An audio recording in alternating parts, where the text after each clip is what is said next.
একটা জীবন, বুঝলেন তো? একটাই জীবন। একদিন সকালবেলা জানালাটা খুলে দেখবেন বয়স হয়ে গেছে। ব্যাস, বেলা পোড়ালো। দুদিন আগে দেখা মেঘিনী চারাটা কবে বৃক্ষ হয়ে বৃদ্ধ হয়ে এসেছে। তাকে কাটতে লোক এসেছে বাড়িতে। পাড়ার বড় আফুদের বান্ধবীদের দল বিয়ে করে কোথায় কোথায় চলে গেল সবাই।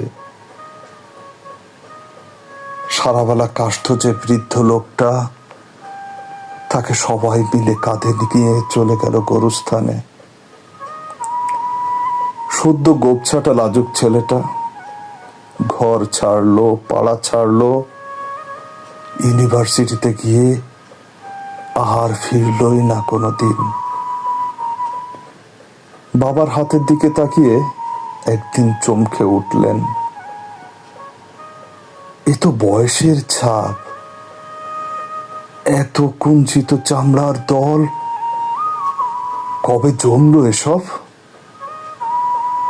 এই যে সেদিন রাগুই মানুষটা অফিস থেকে ফিরবে বলে সারা বেলা কিস কিস করে শব্দ করে ঘুরে বেড়ানো সিলিং ফ্যানটা পর্যন্ত চুপ করে যেত।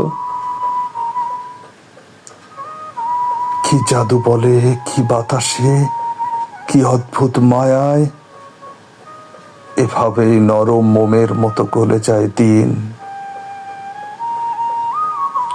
এটাই জীবন, বুঝলেন? তার আর ফিরে আসা নেই, নেই দ্বিতীয় যাপন, নেই আর কোনো সুযোগ।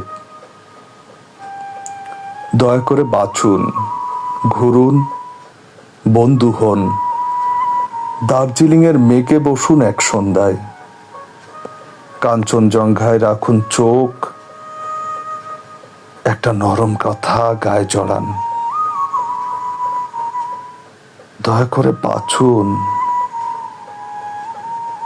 সমুদ্রের ঢেউ আর এক ফোঁটা আলোর মুখোমুখি হয়ে জানুন, এক অলৌকিক অভিজ্ঞতার মুখোমুখি হয়েছেন আপনি।